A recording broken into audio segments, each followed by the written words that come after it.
All right, welcome to The Explainer. Today, we are going to unlock a secret. Now, I want you to forget everything you think you know about tarot. Seriously, we're not talking about telling fortunes here. We're going to explore tarot as this incredibly deep philosophical system, a language that's designed not just to be read, but to be understood on a whole other level. So check out this quote from the esotericist Paul Foster Case. This is really our key for today. It's hinting that tarot cards aren't just pretty pictures. They're this super dense form of communication, a kind of symbolic shorthand for the deepest truths about how reality works. So let's really lean into this question for a minute. What if this entire system was never about predicting what's going to happen to you, but about understanding what is happening in you and, in the cosmos, right this very second? Let's dive into that. Okay, so to get started, we have to get our heads around the idea that we're not just looking at art here. We are learning a language, a very, very specific kind of language. Case actually calls this an occult language. It's a totally structured system, not just some random collection of cool images. You can almost think of it like a visual form of math, where every single symbol is like a variable that stands for a fundamental force or a core principle of the universe. So, where do we even begin with a language like this? Well, with its alphabet, of course. But you're not going to find any A's, B's, or C's here. Nope. This cosmic alphabet is built from numbers. And the first four, well, they're the foundation for everything else. It all kicks off with 0. Now, in this system, 0 isn't just nothing. It's no thing. Get it? It's the limitless, totally undefined source of all possibility. Think of it like a cosmic egg, holding everything that ever was or ever will be, all just in a state of pure potential, waiting for its moment. And then, out of that limitless potential of 0, bam, 1 emerges. This is unity. This is the very first step out of the void. It's the primal will, that moment of focus where consciousness first goes, I. This is the whole principle of self-consciousness. So after that focused 1 comes 2, and 2 represents duality and reflection. If 1 is the active spark, then 2 is its receptive partner. It symbolizes the subconsciousness, that vast, watery reservoir that perfectly holds and reflects the initial impulse from the 1. And what happens when the active 1 meets the receptive 2? Well, you get 3. 3 is the principle of growth, of creation. It's the beautiful, amazing result of their interaction. It's the point where the universe really starts to get going. Now, here's where it gets really, really interesting. This whole numeric alphabet gets personified. These abstract ideas are given faces and stories and forms in the first few cards of the tarot.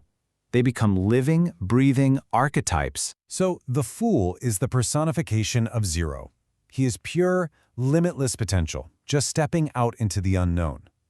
See that white sun behind him? That represents that boundless energy.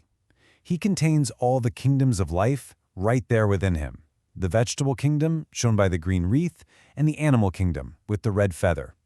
He is the superconscious, I am, inside every single one of us, before it gets defined by all of life's experiences. Embodying the number 1 is the magician.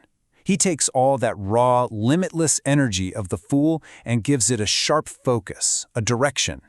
He is self-consciousness, that power of attention that says, let there be. He channels that universal energy from above and aims it right down into the world below. And the High Priestess? She is the archetype for the number 2. She is the vast, silent subconsciousness. She's the keeper of all our memories, the perfect record of every experience, and the true source of our intuition. While the magician acts, she reflects. She is the fertile ground where his seeds of intention can actually begin to grow. So this is the crucial point. Understanding this primary relationship. The magician, our self-consciousness, is the active force that plants a seed. The High Priestess, our subconsciousness, is the fertile soil that has the limitless potential to grow that seed into absolutely anything. 1 is the focused I, and 2 is the vast, reflective not I. And this is where it gets truly brilliant.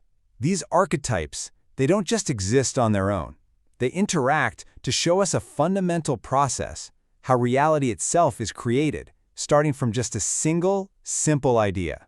So here's how the magic actually happens. It starts with the magician, our self-consciousness, right?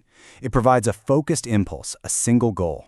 Then, the high priestess, our subconsciousness, responds to that by providing all the raw, unlimited potential needed to build it.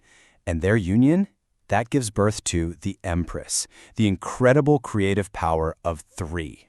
The Empress is the archetype of 3. She is creative imagination in its absolute purest form. She is the great mother, taking that abstract intention from the magician and the raw potential from the high priestess and weaving them together into a concrete mental image. And that, right there, is the first step toward any physical manifestation. So, why does any of this matter? I mean, why learn this cosmic alphabet? Well, the answer gets to the real purpose of this whole system. And, spoiler, it was never just about reading cards. It's about learning to read yourself. See, by learning this language, you start to understand the grammar of your own mind. You see how your focused attention, your inner magician, plants seeds in your subconscious, your inner high priestess, which then grow into your reality through your creative imagination, your inner empress. And that is the ultimate point. This knowledge is a key. It's a tool for self-mastery, because when you truly understand these principles, you can consciously direct the creative forces inside your own mind, and you transform yourself from just a passive observer of your life into its active creator. Which leaves us with one final kind of mind-bending thought to chew on. If our own consciousness operates with this kind of grammar, could reality itself just be a language? And if so, what could we create if we actually learned how to speak it fluently? That's the idea this explainer leaves us with.